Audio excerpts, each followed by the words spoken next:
शिवसेना के राज्य सचिव और कानपुर के प्रभारी लक्ष्मण गुप्ता के साथ हूँ। आज हमारी दो टूक बातचीत इनसे होगी।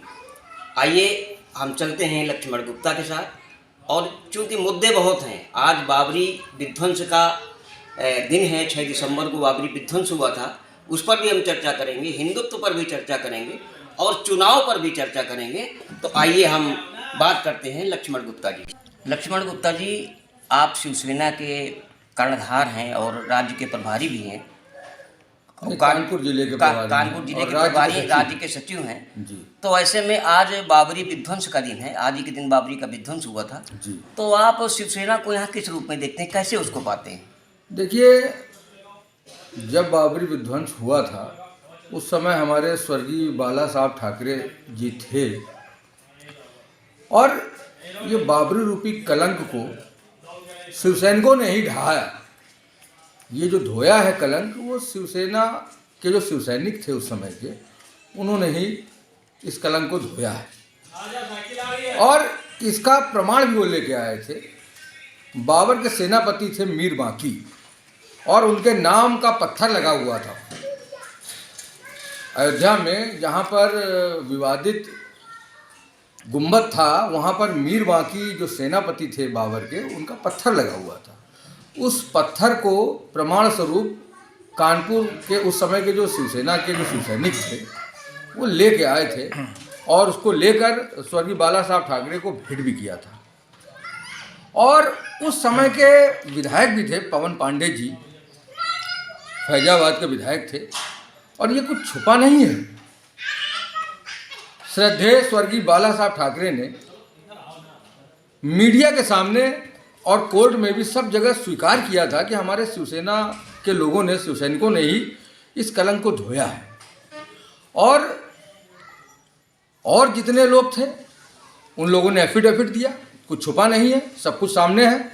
उन्होंने एफिडेविट दिया कि हमारा उसमें हाथ नहीं है। लेकिन शिवसेना जो पार्टी है, ये एक विचारधारा, हम लोग 80% समाज सेवा और मात्र 20% राजनीति करने वाले लोग हैं।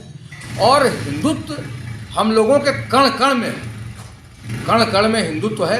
हिंदुत्व को लेकर हम सब राजनीति नहीं करते, हिंदुत्व को लेकर हम लोग वोट मांगने नहीं जाते जिस प्रकार भाजपा कर रही है।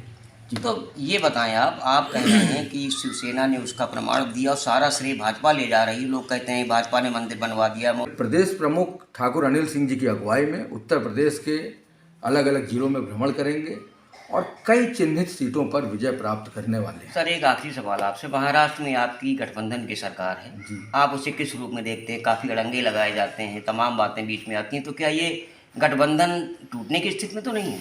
देखिए, ऐसा है कि जब गठबंधन, देखिए क्या हुआ क्या था। देखिए, मैं 2 मिनट का समय लेना चाहूँगा, ज़्यादा वक्त नहीं लूँगा, स्पष्ट कर दूँ आपके माध्यम से जनता को कि देखिए, भारतीय जनता पार्टी के साथ शिवसेना का बहुत पुराना नाता रहा है। ये छुपा नहीं है, ये आप सबको पता है, बहुत पुराना नाता रहा है। हिंदुत्व को लेकर हम सब एक हुआ करते थे। लेकिन जब आज भारत के पूरे भारत देश में भारतीय जनता पार्टी की सरकार आई और अमित शाह जी बाला साहब ठाकरे के सामने, उनके देवड़ी पर गए, उनकी मूर्ति के सामने, उनका जो कमरा था वहाँ पर गया, उन्होंने वादा किया। और वादा करने के बाद जब चुनाव हो गया, सरकार बनाने की बात आई, तो वादे से ये भारतीय जनता पार्टी के लोग मुकर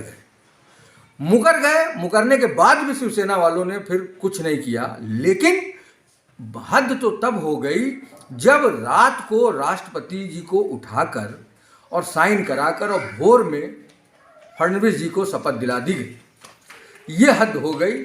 उसके बाद फिर शिवसेना ने अपने शिवसैनिक अंदाज को दिखाया। चूंकि हम लोग छत्रपति शिवाजी को मानने वाले लोग हैं, हम लोग हारने वाले लोग नहीं हैं, तब ये एक तरीके का युद्ध टाइप का हो गया था। उसमें शिवसेना के लिए प्रतिष्ठा की बात थी कि सरकार बनना है, तो सरकार बनाने हेतु कॉमन मिनिमम प्रोग्राम के तहत समर्थन से सरकार बनी है।